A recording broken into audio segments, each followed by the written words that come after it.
नमस्कार दोस्तों, मेरा चैनल कथा भक्ति सागर में आप लोग का स्वागत है।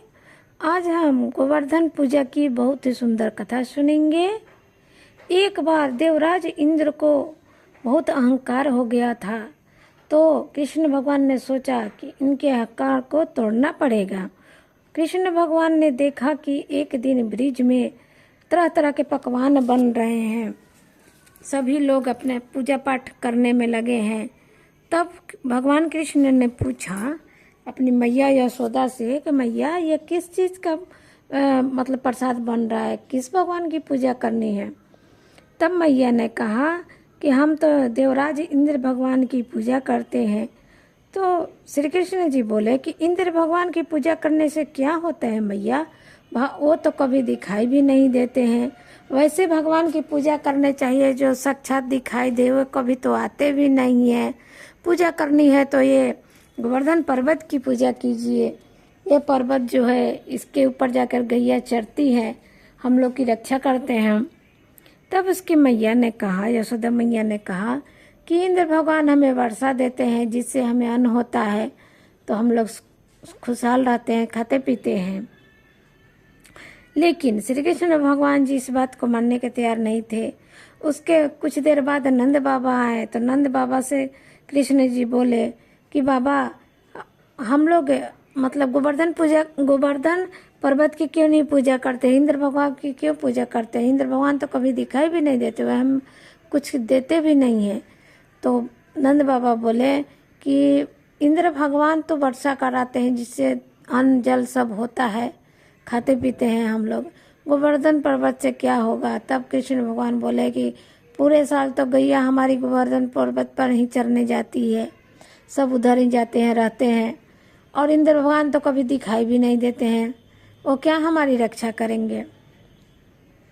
सबके कहने के अनुसार, कृष्ण भगवान के कहने के अनुसार सबने इंद्र भगवान की पूजा को छोड़ के गोवर्धन पूजा की पूजा कर दी। जैसे जैसे कृष्ण भगवान बताए उसी तरीके से गोवर्धन बाबा की पूजा हुई। इधर नारद मुनि जी धरती लोक पे आ रहे थे कि चलिए आज इंद्र भगवान का पूजा होता है, देख के आते हैं कैसे हो रहा है। जब नारद जी वहाँ आए ब्रिज में, तो ब्रिजवासी बोले कि इस साल हम लोग श्री कृष्ण जी के कहने से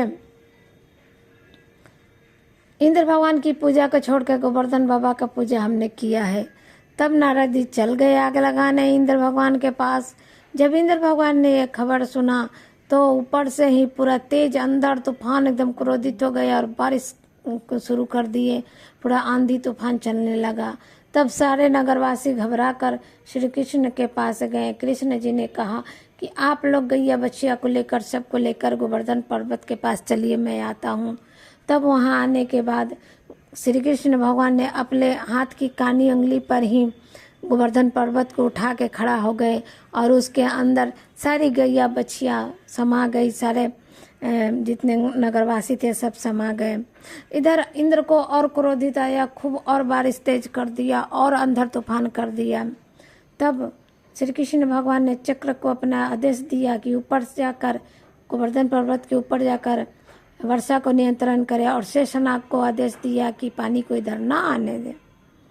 ऐसे ही लगातार 7 दिन तक युद्ध चलता रहा। इंद्र भगवान अपना क्रोध बरसाते रहे और श्री कृष्ण जी वैसे ही गोवर्धन पर्वत को उठा के खड़े रहे और गांव वालों की रक्षा करते रहे। तो तब इंद्र भगवान को समझ में आया कि ये कोई साधारण बालक नहीं है, ये जरूर कोई मतलब भगवान का दूत है या कुछ तो है जो इतने दिनों तक मुझसे लड़ाई कर रहा है। तब ब्रह्मा जी प्रकट हुए और इंद्र भगवान को बताएं कि वो साक्षात कृष्ण भगवान है जो आपके अहंकार को तोड़ रहे हैं। तब इंद्र भगवान को बात समझ में आ गई और धरती लोक पे जाके श्री कृष्ण भगवान से माफ़ी मांगी और उनकी पूजा अर्चना की। तो इस तरह से सब ठीक हो गया। तो कहते हैं दोस्तों कि आपके पास जो भी है उस चीज़ का घमंड कभी नहीं करना चाहिए। और तभी से हम लोग मतलब गोवर्धन पर्वत का पूजा करने का नियम शुरू हो गया। तभी से सब लोग गोवर्धन पर्वत का पूजा करने लगे।